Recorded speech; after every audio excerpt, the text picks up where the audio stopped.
Today on Under the Big Tree, I review Synth Gems 1, exploring vintage synthesizers, the rare, the odd, and the awesome.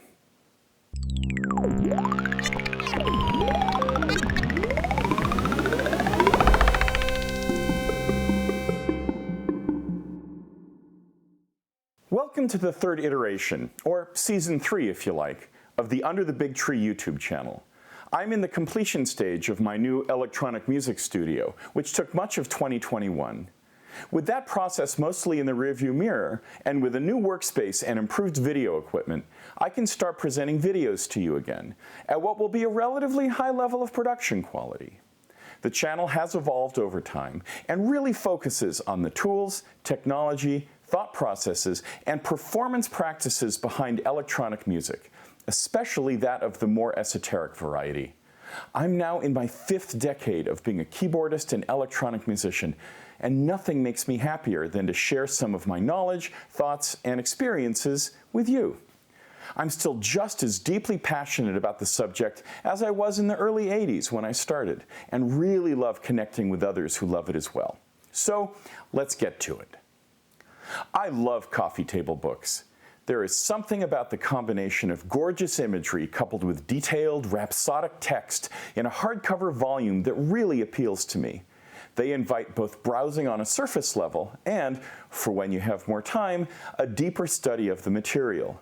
Art books, nature books, and travel books are always wonderful in this format, but my favorites are always books about music technology and the music-making process. Part fetishistic revelry and part celebration of human ingenuity, beauty, and art, I've whiled away many an hour reading these books. For me, the unquestioned high watermark is Kevin Ryan and Brian Kehue's Recording the Beatles, the studio equipment and techniques used to create their classic albums. This incredible book goes into the mixers, microphones, tape recorders, and signal processors used by the world's greatest band to make their seminal works. The lavish attention to technical detail, combined with first-rate photography of incredibly rare and sometimes unique devices, create a delightful tome that rewards many repeated readings. And so it is with the books created by the small Danish publisher Bjooks. Founded by writer, graphic designer, and synth enthusiast Kim Bjorne, Bjooks has released beautiful and insightful books such as Push Turn Move about interface design in electronic music, and Patch and Tweak, a how-to manual for modular synthesis. The topic of this discussion, though, is Synth Gems 1, a celebration of legendary, rare, and/or weird vintage synthesizers. Synth Gems 1, like all the Bjooks releases to date, is a square hardcover book measuring just under 10 inches by 10 inches. It is 320 pages long and printed on high-quality glossy paper. At a price tag of about $70, Synth Gems 1 is definitely a bit of a premium purchase, but would make a lovely gift for the hardcore synth devotee in your life. Synth Gems 1 is part encyclopedia, part historical tome, and part how-to manual for about 60 synthesizers. It focuses on standalone devices that have a keyboard attached, so no modulars to be found here. The choices of synths vary from the sublime to the ridiculous, but mostly the sublime. The legendary keyboards that were such important milestones in the evolution of electronic music are definitely featured here.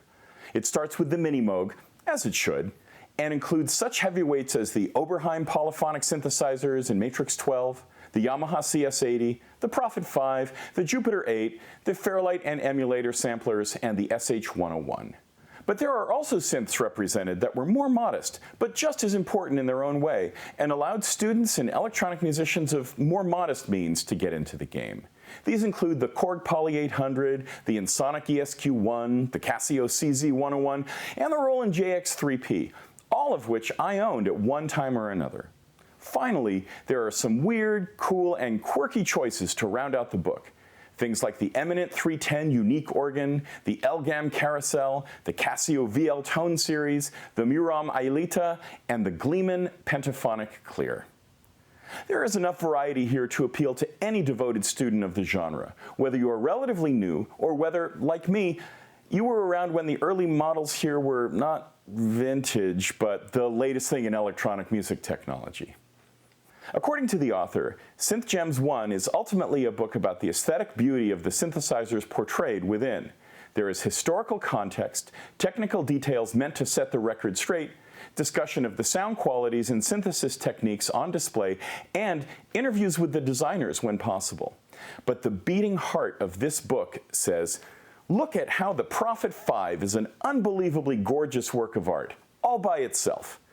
And that notion is illustrated by a bevy of high-quality, utterly drool-worthy photographs that will have you checking Reverb, Craigslist, and eBay while justifying to yourself that you can afford these things because your credit cards still have some room on them. Each synth features a 2-page hero shot that shows the whole instrument, plus a variety of smaller images that focus in on various details with different camera angles to highlight specific aspects.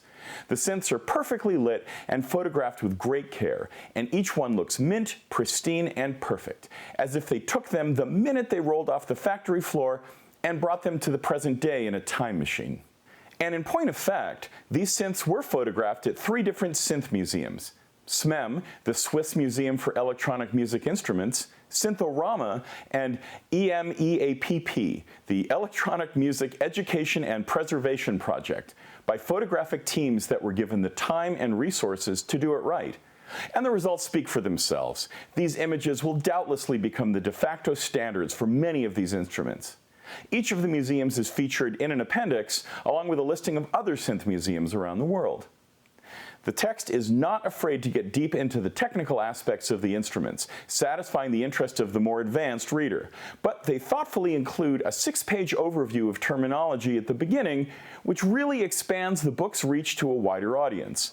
You can slavishly pore over every technical detail listed, as I did, or you can browse through the book, enjoying the imagery, appreciating the designs, and dipping in to grab tidbits of information here and there as your curiosity warrants. Both approaches to the book are equally valid. To me, this is the hallmark of a successful coffee table book. Let's take a look at a few of the synths described in the book. Starting at the beginning, we have the Minimoog. We learn some history about how Moog engineer Bill Hemsath came up with the original concept. Then, there is a detailed description of the structure of the components: oscillators, noise source, filter, amplifier, modulation sources, available wave shapes, and so forth. There are some facts about Bob Moog's initial impression of the device. Spoiler alert, he thought they'd only sell 200 units. Some user interface descriptions, and then photos and documentation of the Model A, B, and C instruments that led the way to the iconic Model D production version. It ends with a brief discussion on whether the Minimoog is the greatest synth ever made. I'm just going to go out on a limb here and say, yeah, it is. We turn now from the most famous synth in history to one I'd never heard of before, 1981's Gleeman Pentaphonic. This synth, which sold less than 50 units, was a 37-key digital analog hybrid invented by 2 brothers from the San Francisco Bay Area. Yes, named Bob and Al Gleeman. Remarkably, 20 of these synths had a transparent plastic case, meaning that if Wonder Woman were an electronic musician, she would have one of these on board her invisible airplane. In any case, I'd never heard of this instrument before, and thus what fun to learn about it within this book. Though the book focuses primarily on legendary, well-known vintage synths, giving some of these rare, unknown synths a bit of the spotlight adds depth to the material, and adds a bit more surprise and delight for the seen-it-all, aficionado-type readers. Many of the synths represented here, especially the rare and very expensive models, are out of reach to the average synth enthusiast. Take the Yamaha Cs80, for example. This legendary synth, popularized by Vangelis in the Blade Runner soundtrack, is rare, exceedingly complex and difficult to maintain, and when units are even available to buy, fetch prices north of 20 grand. The description of how the instrument works is rich and detailed, illuminating the many performance features that make it such a unique and expressive instrument. The detailed photographs serve to inspire, and to remind me that this gem will be forever out of my reach. Go on, Synth Gems 1. Keep taunting me with these synths built out of unobtainium. I'll never own a Mark Rothko painting either.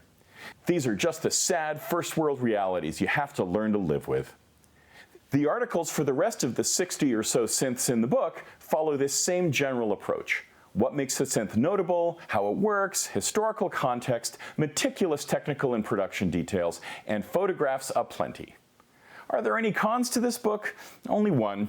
It's a bit thinner than Push, Turn, Move, and Patch and Tweak. There are loads of seminal synthesizers that are not featured in this book.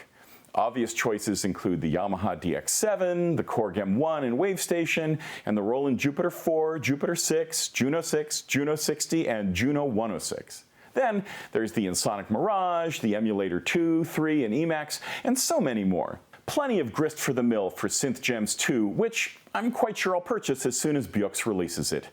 Looks like I'm going to need a bigger coffee table.